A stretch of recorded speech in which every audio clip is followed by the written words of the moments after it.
Good afternoon, everyone. Welcome and thank you for joining us for our webinar on data security. My name is Sara Judge. I'm from the law firm of Burns & Levinson, and with me today is Brooke Penrose. First, we'd like to thank the Mass State Auto Dealers Association, specifically Bob Okanowski and Peter Brennan, for inviting us to give this presentation to Massachusetts dealers. Data security and compliance issues have been at the forefront for Mass State Auto Dealers, and we are very grateful that they're allowed us to give this presentation because these are some important issues. If you're not familiar with me or with Burns & Levinson, we are a firm located in Boston, Massachusetts. I am, along with Paul Harris, co-chair of the automotive group. We have a group that specializes in representing auto dealers throughout New England. Collectively, I think we have Paul's been representing dealers for over 30 years, and I've been working with him for almost 15 now. I obviously started very young, as I like to say, but we represent dealers in multiple areas. We do buy-sell agreements. We represent them with manufacturer issues, protests, termination issues, and compliance issues. As well as employment litigation, real estate litigation, all sorts of business issues like that. And one of the issues we've been seeing over the past 2 years has been that manufacturers are asking our clients to sign various data sharing and data privacy agreements. And fortunately, we work with a large group of intellectual property attorneys here at Burns & Levinson. And one of those attorneys is Brooke Penrose, who specializes in data privacy. And she has been instrumental over the past year or two in helping our clients get in compliance with what the manufacturers are demanding that they do. So with that, Brooke, I'll turn it over to you for a moment. Great, thanks, Sara. So just a brief overview of what the webinar is going to look like today. We're going to try to be respectful of everyone's time and stay within, an hour or so. But Sara's going to give an overview of where data is coming from for your dealership. Maybe you don't think of yourself as a business that really deals with personal information, but as Sara's going to explain, you really are a treasure trove of personal information, especially valuable personal information that hackers may be interested in. After Sara gives some context to help you understand sort of the ins and outs of data coming into your business, I'm going to give an overview of the regulatory and legal landscape. We're going to start first with going through what sorts of data protection and data security laws you need to be aware of. And then on a related but sort of separate topic, we'll talk about privacy laws and what types of rights are afforded to individuals and their ability to access and control their personal information. Just as by way of some housekeeping, there is a Q&A function on your Zoom. So if you haven't been on one of these Zoom webinars before, Sara and I actually can't see you. So if you're raising your hands and you have a question, please use the Q&A button. If you look at the bottom of your screen, it should be the fourth button and it says Q&A and there's two little talking bubbles. So we'll try to answer as many questions as we can that come in through Q&A probably at the end of the presentation. If we run out of time, again, we want to be respectful of everyone's time. Don't worry, send us the question. We'll follow up with you on email offline. Also, as a final note, and again, no one is visible to anyone else on the Zoom webinar, so hopefully this won't matter too much to you, but the webinar is being recorded right now. So if there's anyone on your team or anyone else that you think would be interested in this information that wasn't able to attend this webinar live, we will follow up with a link and a copy of the recording of the webinar. Feel free to send it their way. And with that, I'll turn it over to Sara. Thanks, Brooke. So as Brooke mentioned, you guys are a treasure trove of personal data, and this probably doesn't come as any surprise. You guys are participating in indirect lending.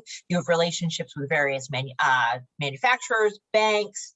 You use lead generation software.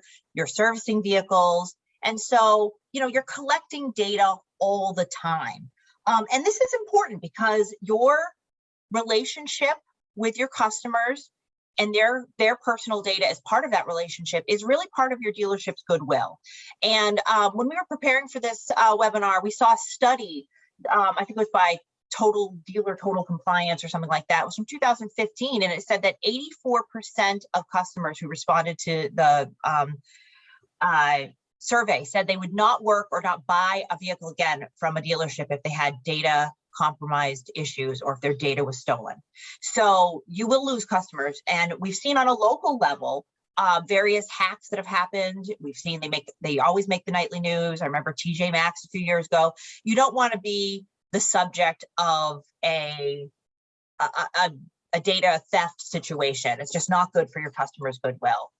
So let's talk a little bit about, well, what is personal information at the dealership and how is it collected? And, these are some examples you see on the screen of what is considered personal information under federal and state law. And you might say, well, I'm a dealership, I don't have health or medical records. Well, you might, depending on whether anyone in your employ has requested a reasonable accommodation for a disability or filled out an FMLA form. And you want to make sure your HR manager has a secure, and those documents are limited to access to only a certain number of employees, because this is the type of information that if it gets out, you're going to get in trouble if you get hacked.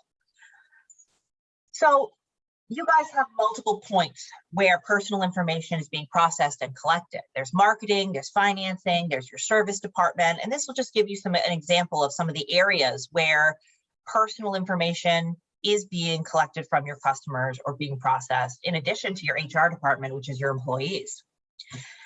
And on this screen, we will see how the various computer systems that a dealership uses and different points of entry are shared.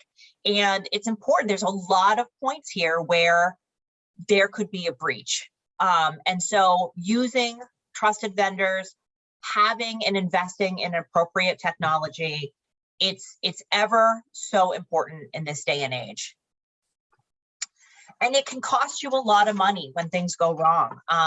In 2019, an FTC report showed that there were 38,000 cases of identity theft related to auto loans. And I can tell you, I see identity theft issues with auto loans in Massachusetts every day. We have an active case right now involving one, in fact.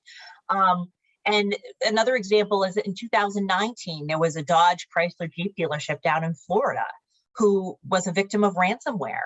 And the hackers hijacked their entire system, and they ended up, instead of paying the ransom, they ended up having to start over and rebuild their technology from the ground up, including all of their CMRs, their customer management systems. And that came at an expensive $250,000 price tag. And finally, some of the vendors you use, you want to make sure that the vendors you're using are, complying with data and have safety protocols in place. Dealer Built settled with the FTC when they were hacked. And now they had to rebuild their system, and they have to have a third-party auditor go through their system as well. So these can be really expensive problems to have when it does happen. And you might be thinking, well, I'm just, maybe I'm a single store or a few stores. I'm a small target. But the manufacturers are big targets. And so you may find yourself, being on the end of an investigation with the Attorney General or things like that based on how you're handling your data. And so it's really important to make sure that you are up to speed on these issues. And that's why the Mass State Auto Dealers, as well as the national organizations, have made data privacy education such a priority. Over the past year, we've seen at least two manufacturers, Honda and FCA, who now goes by Stellantis, recently rolled out data sharing agreements with their dealers. And many dealers sign these agreements. They come through your portal, you sign them online, and maybe you look them over quickly, but do you really know what's in that data sharing agreement? And here's some examples of some of the items and provisions that are in. These are in actual data sharing agreements that my clients have signed. And you're going to see that it's saying that you have to be in compliance with all of these laws, including data privacy laws at all times. It says things like you're going to maintain formal written compliance programs, and you're going to implement these compliance programs. As Brooke mentioned, it's not good enough to have a piece of paper in a drawer. You actually have to implement and do what you say you are doing to be in compliance.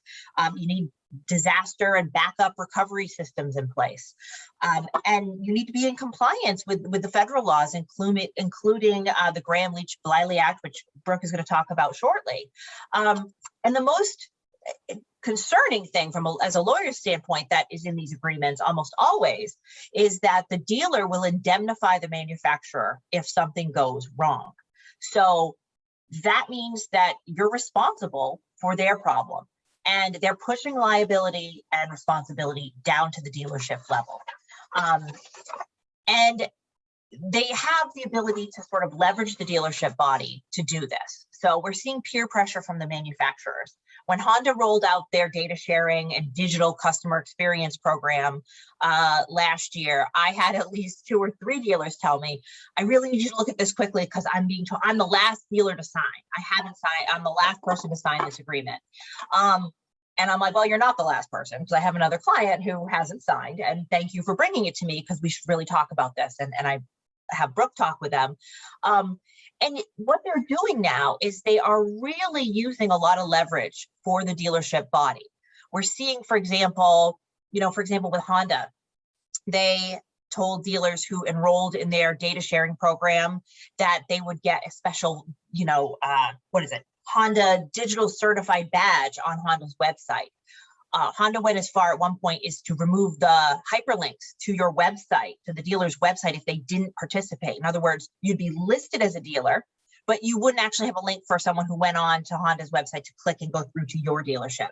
So, they're really forcing dealers to join these programs and share data with them. And so eventually, I think all the manufacturers, we're going to see this increase over time as the manufacturers are looking to get and share data and develop their own systems. So that begs the question, well, how do we comply with those contract provisions you saw? How do we comply with the data security and privacy rules? And for that, I'll let Brooke talk a little further about that. Thanks, Sarah. So what do these contracts mean by requiring dealers to comply with applicable laws and data protection laws?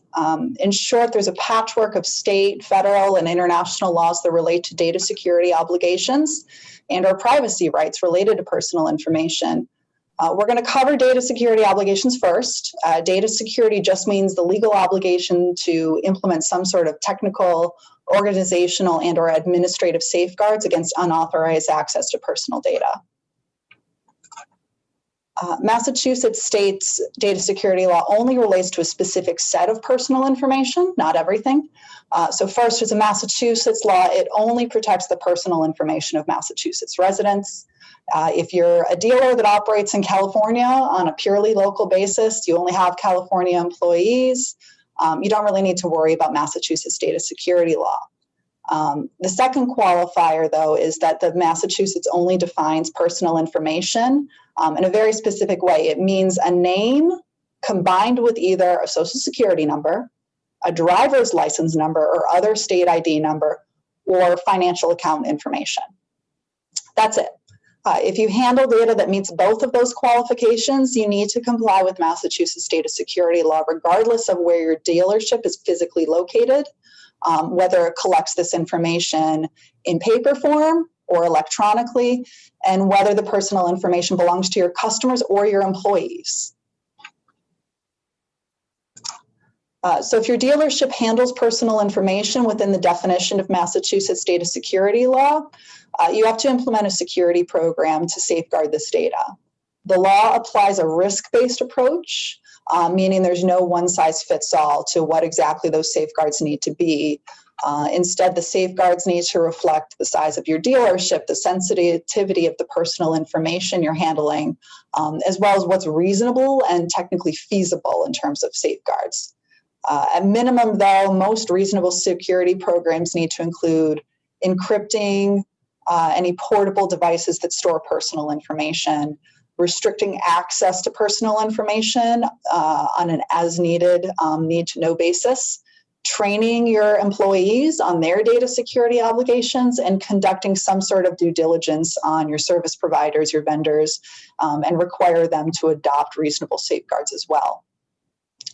But as Sara alluded to earlier, it's not enough to just adopt a security program.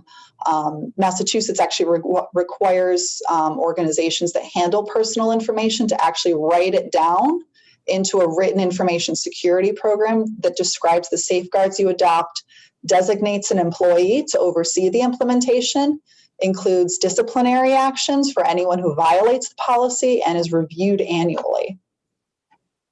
At the federal level, Gramm-Leach-Bliley requires organizations that provide or arrange for financial services to adopt security measures similar to Massachusetts state law. If you operate a dealership that operates without any financing, meaning all you do is sell cars for cash, Gramm-Leach-Bliley Act probably doesn't apply to you. But if you assist customers with financing in any way, including direct financing as a buy here, pay here dealership, or indirectly arrange financing with a third-party lender through your F&I department, your dealership probably needs to comply with Gramm-Leach-Bliley's safeguards rule. So what are those requirements? Again, similar to Massachusetts's data security rule, the safeguards required by Gramm-Leach-Bliley are on a risk-based as opposed to a one-size-fits-all basis. But there are more specific minimum requirements for that written information security program under Gramm-Leach-Bliley than under state law. For example, Gramm-Leach-Bliley, the written information security program, also needs to designate an employee to oversee the program, but must also identify reasonably foreseeable security risks and assess your dealership's sufficiency, assess the sufficiency of your dealership's safeguards. In addition, you have to have an employee training program, and the security program has to be continuously monitored and updated where appropriate as risks changed. There is, as you can probably tell, significant overlap between the topics that are required to be covered under Gramm-Leach-Bliley and Massachusetts state law in terms of that written information security program. So there's no need to keep multiple written information security programs. It can all live in one document as long as all the topics are covered under both Massachusetts and Gramm-Leach-Bliley Act. Gramm-Leach-Bliley also has a privacy component to it. We'll discuss that in a bit. I think I went too far, but the important thing here, though, is just to remember that even if you do suffer a data breach, it doesn't necessarily mean you violated the law under Massachusetts or Gramm-Leach-Bliley. If you've adopted reasonable security measures and have reduced it to writing and followed that procedure, there's a good chance that even if you suffer a data breach, your liability would be next to nothing because you acted reasonably. But if you stick out in a bad way in terms of adopting reasonable security measures that would have prevented the breach, you've now opened yourself up to liability for that breach. In addition to data security rules, the other category of laws and regulations you need to be aware of are privacy rules. Privacy laws relate to the rights individuals have to be aware of and in some cases control the use of their personal information. While these laws effectively create compliance obligations for businesses, it's really better conceptually to think of them as consumer protection types of laws. So there are both state and federal laws that prohibit unfair and deceptive business practices. And at this point, I'm just going to nod to Sara, who has litigated in this area much more, to feel free to interrupt me if and when you have something to share. But the bottom line is regulators routinely apply these unfair and deceptive business practice laws to apply to privacy practices. So at the federal level, we're talking about the Federal Trade Commission, which has broad authority to regulate activities deemed unfair or deceptive, and it uses those regulations to apply to processing personal information. A similar law exists under 93A in Massachusetts. And Brooke, I'll add that we routinely see, when we see an identity theft or some sort of issue with respect to privacy issues, when we see litigation on that, it's always accompanied by a 93A claim. And that is the Massachusetts Unfair and Deceptive Trade Practices Act. And the reason why plaintiff lawyers tag that on is because it can provide for treble damages and reimbursement of attorney's fees. So it ups the stakes for the defendant. So these are very common claims in Massachusetts that we see. That's a really great point. So just to try to address how you can mitigate some of that risk from a privacy stance, is one of the most important ways to avoid liability under these laws is to be transparent about your personal information collecting practices by publicly posting a privacy policy. The topics you'll want to cover in such a policy will include what personal information you're collecting, how you collect it, what you're going to do with it, who you're going to share it with, and how people can contact you if they have any questions or complaints about your handling practices. These are disclosures about your dealership's practices. So copying another business's privacy policy is problematic because the information you're disclosing may not actually match your practices, which can trigger deceptive claims, right? If you're saying you do one thing because that's what the privacy policy you copied says, but you actually do something else, you've now essentially lied about what you do. That wasn't your intent, but from the consumer stance, there's some deception going on there. Brooke, we see that a lot with respect to some of the vendors that our clients use have sort of canned privacy disclosures. And I know when you've gone through and reviewed some of these for some of our clients, you've made revisions because it will cite to California law or some other laws and things that may not even be applicable here in Massachusetts, but also it may contain things that you're sharing that you're absolutely not engaging in. So using a canned formed privacy policy that you get from a vendor, maybe someone who is helping you with your websites or what have you, it's really not best practices. And it can, as Brooke mentioned, it can come back and support that deceptive part of those 93A claims, the unfair and deceptive acts. Right. And I do want to acknowledge, and I'll mention this at the end, we're going to just sort of bullet point some best practices to bear in mind. I do want to acknowledge that probably 85% of the time, there's going to be a lot of overlap in your disclosures. You're in the same industry, so there's going to be some common ground. But your dealership may process financing applications online, and there's some very specific disclosures you need to make about that practice. And if the business that you copied doesn't participate in that type of activity, you've now withheld information that you really do need to disclose. As I mentioned before, in addition to adopting data security obligations, Gramm-Leach-Bliley also has a privacy component. So whenever your dealership collects non-public personal information from a customer, in order to assist them with financing, you need to provide it's a very standardized Gramm-Leach-Bliley notice to the person that discloses how the information will be used and shared. The notice also needs to provide customers with a 30-day opt-out option that provides them with the right to opt out of the dealership sharing their personal information with a non-affiliated third party for purposes not necessary to providing the financial services or is otherwise legally required. In English, this means dealers can't be sharing customer financial information with any third party for their own marketing purposes until 30 days after providing the customer with that Gramm-Leach-Bliley notice, provided the customer hasn't exercised that opt-out rights. Again, the Gramm-Leach-Bliley notice is highly, highly standardized. So if you have one, it really shouldn't be significantly modified other than updating it for accuracy and completeness. With these data sharing agreements with the manufacturers, that's usually a good trigger point to say, oh, well, maybe I should look at my Gramm-Leach-Bliley notice and make sure that if there's anything that I'm sharing under the data sharing agreements that I wasn't sharing before, that I'm updating my notice to make that disclosure. There are also some federal laws that are privacy adjacent that relate to marketing practices that you should be aware of. Canned spam, for example, is a federal law that regulates marketing emails. Essentially, when you send a marketing or a promotional message by email, the message needs to accurately disclose who the sender is and include a physical post address. In addition, the subject line for the message must accurately reflect the content of the email message and somehow identify it as an advertisement.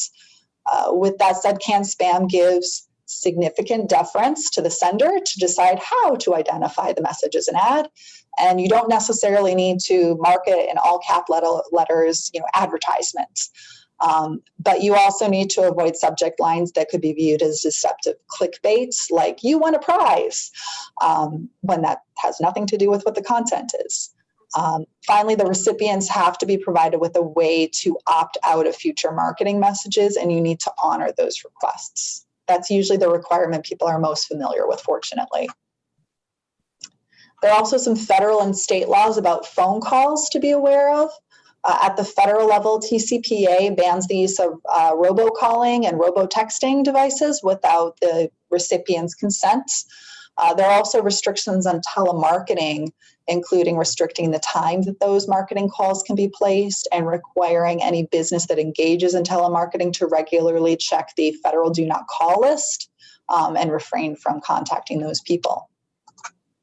Brooke, if you don't mind me interjecting on the TCPA claims, that is something we have seen. And this type of claim is something that, they're typically, unless you specifically ask your insurance company for a rider to cover this type of claim, it is typically not included in your business policy. That's at least my experience when reviewing policies. And even then, they will usually provide a rider we will pay for a certain monetary amount of defense costs, which is really important, because even if you say, I subcontract out all that type of stuff to a marketing company or whatever, you can still be sued in the chain as this marketing person was your agent, they acted on your behalf, and we see that all the time. So I think it's important for dealers to ask their insurance brokers, hey, do I have a rider for this? How much would it cost? At the very minimum, you can get yourself some defense costs available should you get dragged into a case for one of these TCPAs. If you are using robocalling, or if you are using any sort of telephone marketing, this is something dealers should look at. All really great points. And actually, speaking of telemarketing or just phone calls generally, Massachusetts also has a state law related to recording phone calls. Basically, Massachusetts requires all parties in a conversation to consent to the recording. So if calls are recorded at your dealership, it's important to make sure that your employees are notified because they're a party to the conversation, as well as whoever the call is being placed to or who is placing the call. Typically, this is done with a recording that says, hey, if you proceed, this conversation may be recorded for quality assurance or whatever your purposes are. And if you don't consent to recording, you should hang up and contact us some other way. Can I add, Brooke, and maybe if my recollection is correct with this, and we see this recording statute come up all the time in litigation because people are like, well, I recorded the conversation. And we're like, well, did you tell the person you were recording? Because now you violated the law. But some F&I departments will implement video cameras to show, and sometimes with audio and sometimes without audio. So an example, filming the person physically signing so that they can show, someone says, that wasn't my signature. Well, now we have this video of you there actually signing. Would you recommend that those types of practices be disclosed to customers? I think any recording should be disclosed, okay. Especially if there's going to be an audio component. Yeah. The audio component is what makes it a recorded conversation. That it's not just best practice. You can't be recording someone's conversation without their consent. Even if it's some sort of big prominent sign that says, like, if you're in this area, your voice may be recorded and you could be recorded, and just to give people a real notice and real choice about whether or not they want to participate in a recording is important. Good point. Just a few other federal laws related to privacy and data security that we're really not going to dig into because they probably aren't relevant to most of you, but we want to mention in case it sparks any concern. The first is HIPAA, which is a federal law that regulates health information for certain organizations. It may be relevant in the context of your relationship with your employees, but it's not something we're going to focus on today. The other federal law to be aware of is COPA, which includes heightened regulations for collecting information about children under the age of 13. Again, probably not interesting or relevant for most of you, but we wanted to mention it in case someone has some great idea to keep kids entertained while they're waiting for their parents shopping at the dealership, and maybe it involves them creating an account. I don't know. Finally, data security and privacy regulations vary greatly under state and international laws. We're focusing today on laws relevance, most relevant for Massachusetts dealers. But if you operate in other states or even internationally, be aware that there may be other laws you need to comply with. And just to wrap up the regulatory landscape overview, we wanted to end with a summary of some of the fines that can be assessed based on these privacy and data security non-compliance issues.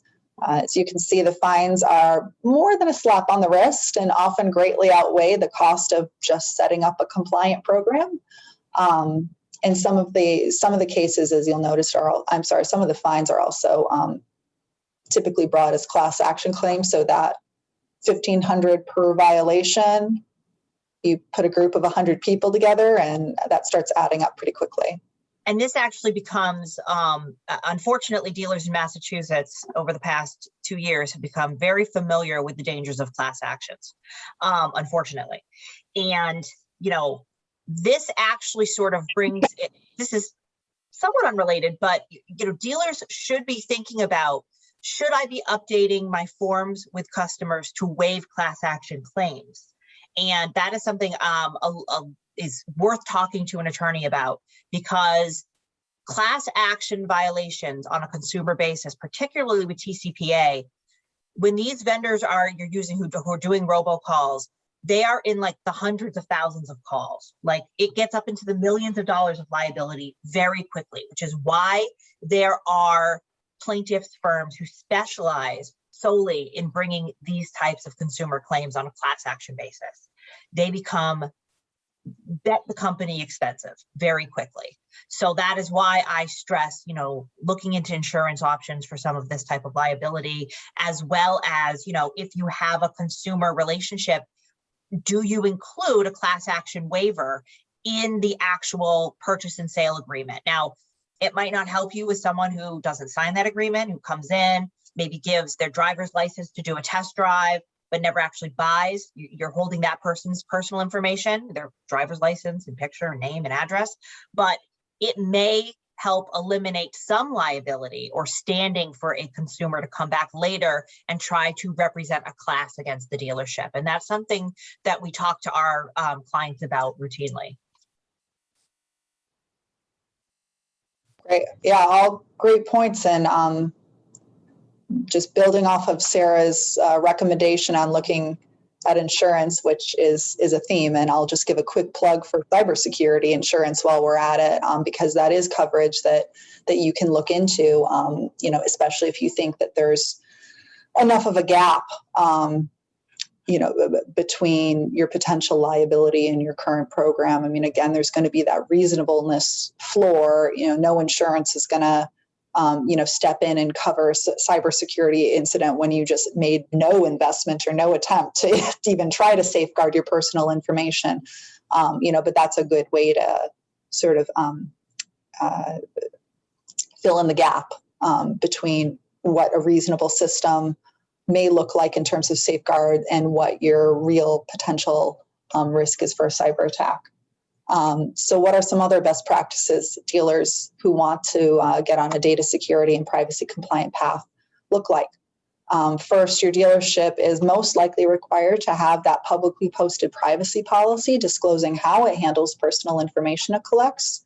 As we discussed, avoid canned or borrowed disclosures. Yes, there will be some overlap in any disclosure and sometimes a lot of overlap, but if your disclosures don't match your practices, which is typical when you're borrowing canned terms from another company, you've left yourself vulnerable to a claim for deceptive privacy practices.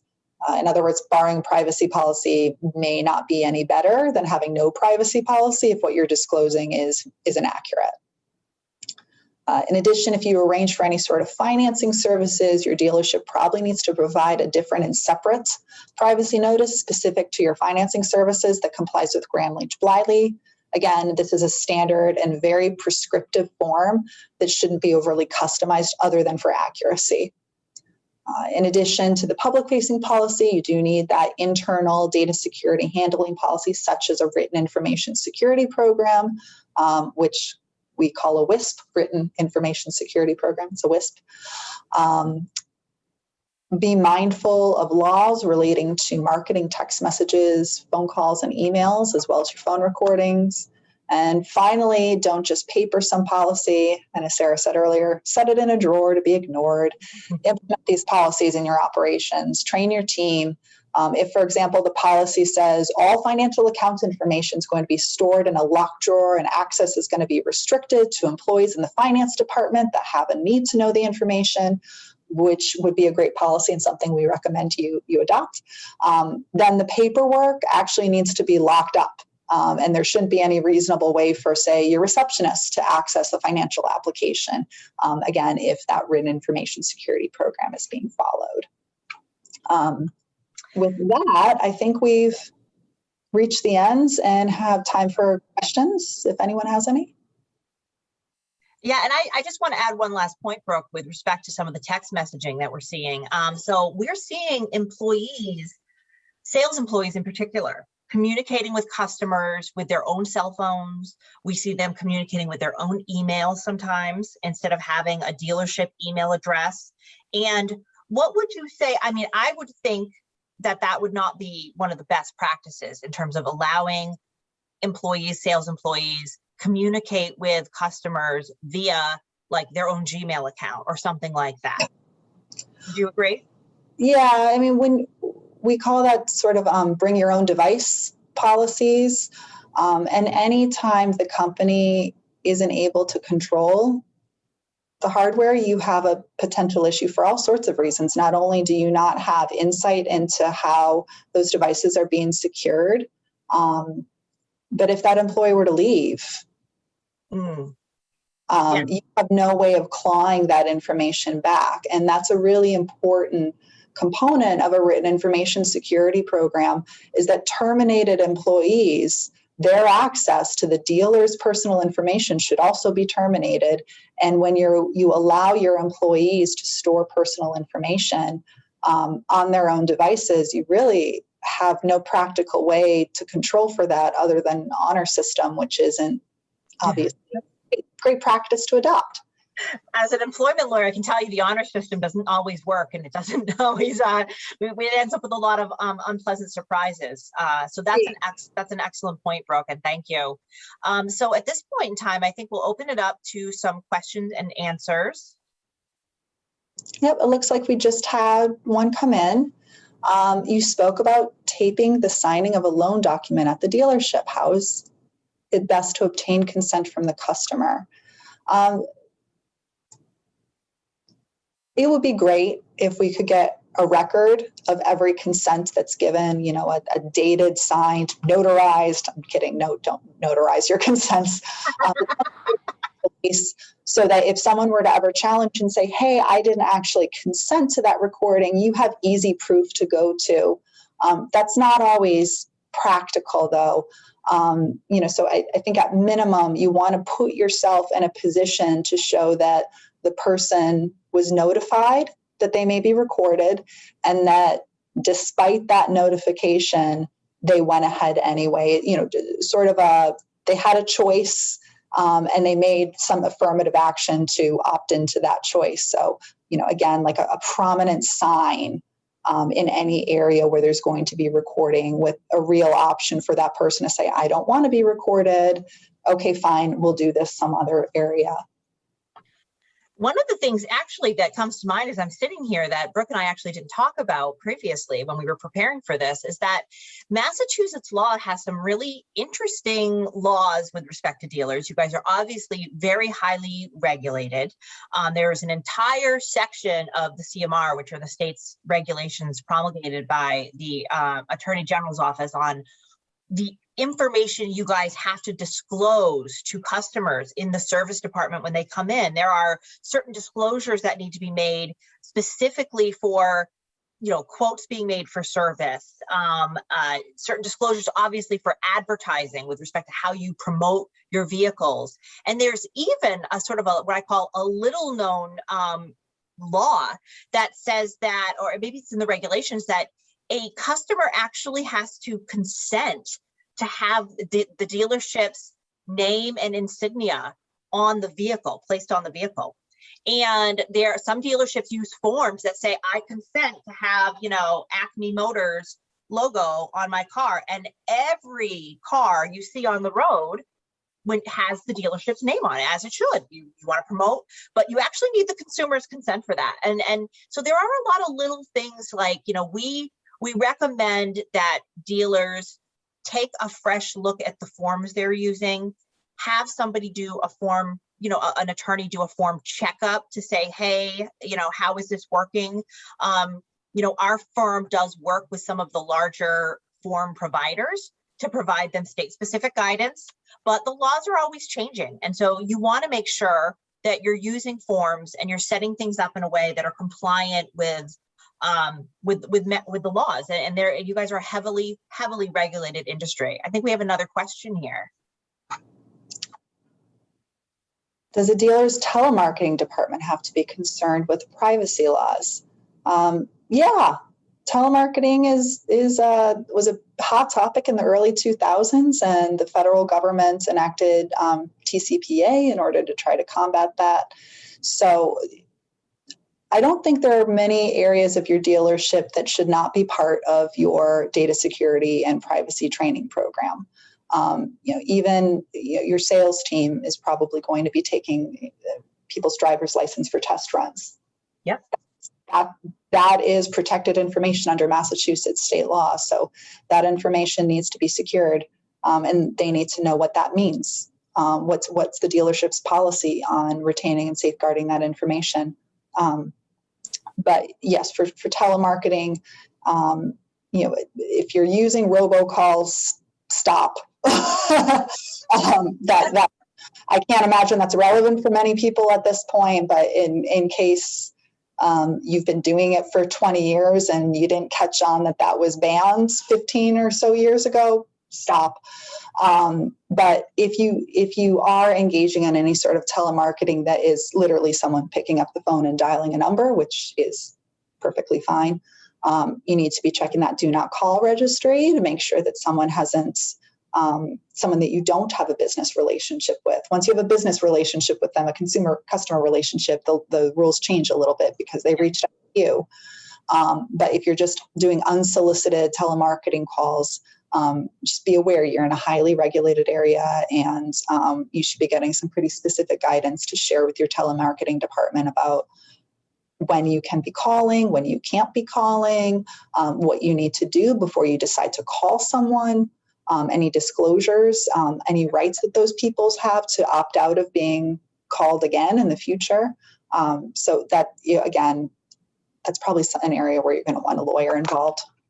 And that's important because most dealerships are using, they have their business lead center or their business development center where there are having leads come in from the internet. Someone goes to the website, I like this car, get me the price. Somebody from the dealership reaches out. You want to make sure that entire process from the customer's first point of contact with the dealership through them becoming a part of your DMS system or coming in to drive a car, that you're giving the proper disclosures along the way. And that this process is described in your WISP, as Brooke calls it, the Written Information Security Policy.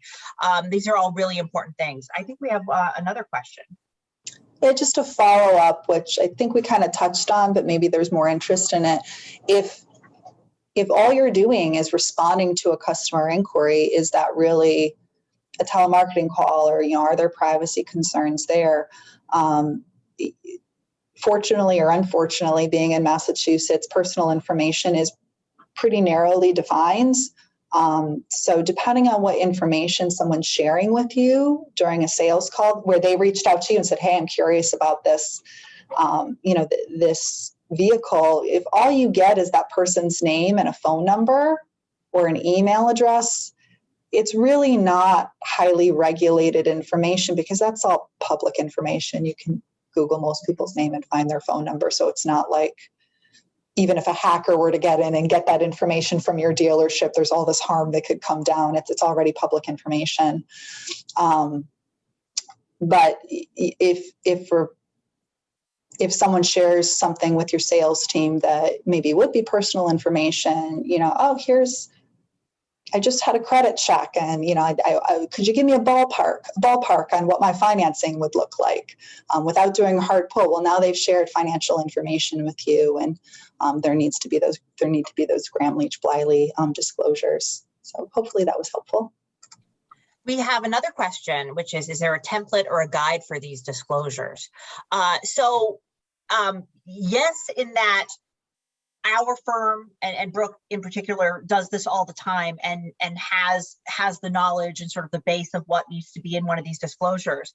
We don't recommend you pull something off the internet because, as Brooke mentioned earlier, you want to make sure that whoever is doing this work for you is an attorney who's obviously knowledgeable about data privacy, but also knowledgeable, and the most important thing is knowledgeable about your business. So we have found, for example, when we're talking to dealers, when Brooke is talking to dealers about, hey, this is, what you need to do.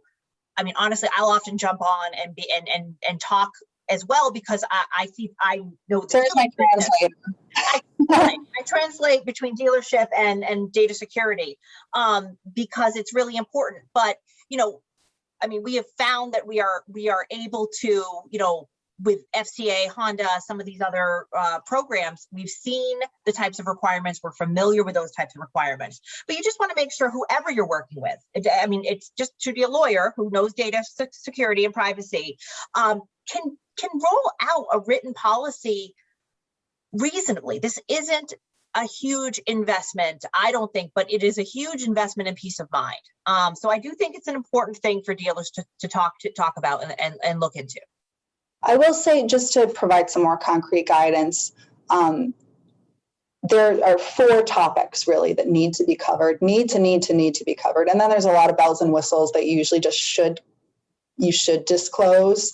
But the sort of like 4 big ones are what you're collecting, how you're collecting it, what you're going to do with it, and who you're going to share it with.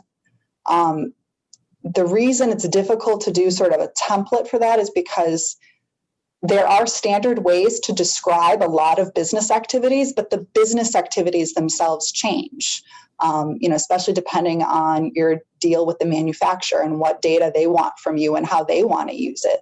That all needs to be disclosed, and there's really the point with these laws is to give the consumers real meaningful information. So just saying like, we collect whatever we want, however we want, and we'll do whatever with it, and we'll share with however we want, that's not telling me as the consumer anything about how my data is being treated. So I'll say that there are template topics, there's standard topics, and there are fairly standardized ways to describe a lot of those activities.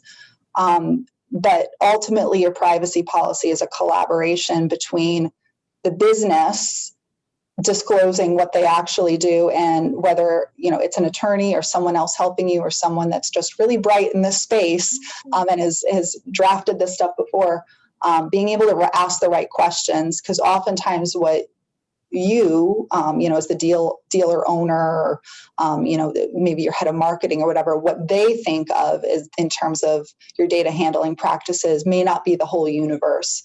And so the value of having someone outside of your organization kind of poke and prod and say, well, what about this? What about this? Oh yeah, actually I forgot we do share with the bank, or whatever it is that may not be front of mind. So I hope that was helpful. We have another question here. It says, so what point in the customer relationship do you have to be concerned about privacy laws? What is the trigger that a dealer should know they have to be concerned about privacy laws? And I think that, and I don't mean to speak for Brooke, but I would say that goes back to take a look at that earlier screen about, well, what is personal information? So if someone comes in and is just literally shopping the lot, outside, looking at cars, looking at, talking generally to a salesperson like, hey, what can you tell me about this, used vehicle? you know, you don't need to be handing someone a privacy disclosure at that point. But at any point in time when the dealership starts to collect personal information, which we saw like in Massachusetts is the name plus this additional information, which with dealerships is pretty early on if you are requiring, which I hope you are, people who are test driving to give you a driver's license and showing proof that they are licensed to drive, you automatically at that point in time, now you are collecting their personal information. Is that accurate, Brooke? Right. You know, again, think of this not as a business regulation, but as a consumer protection type of act. You need to be telling people what you're going to do with their information before you take it. And I think that one of the problems I see at dealerships is oftentimes we view data and financial security as an F&I problem or an F&I concern, but it starts at the sales floor, really. If you're getting that driver's license, it starts at the sales floor and not in the F&I office. That's a good point, and it's so unique to this industry. What other industry collects that type of information before a sale's even made? Yeah, not very few, very few. So it's certainly important. The other interesting thing that we see in addition to, you know, with respect to F&I is, you know, I always go, when I go into F&I offices, I see thankfully locked cabinets most of the time. But dealers should really think about how they're storing deal jackets. And a deal jacket, as I like to, my dealer speak to Brooke, you know, is obviously everything that's signed with respect to the deal is put in a folder. We call it the deal jacket. It has everything related to the deal. It contains a treasure trove of personal information. We are now seeing, you know, think about where your deal jackets are. Are they sitting in a box in an open closet that people walk by around a hallway because we're going to move them to storage or offsite storage and they just haven't been moved yet? I mean, that's a violation if it's just sitting out in the open for anyone to grab personal information.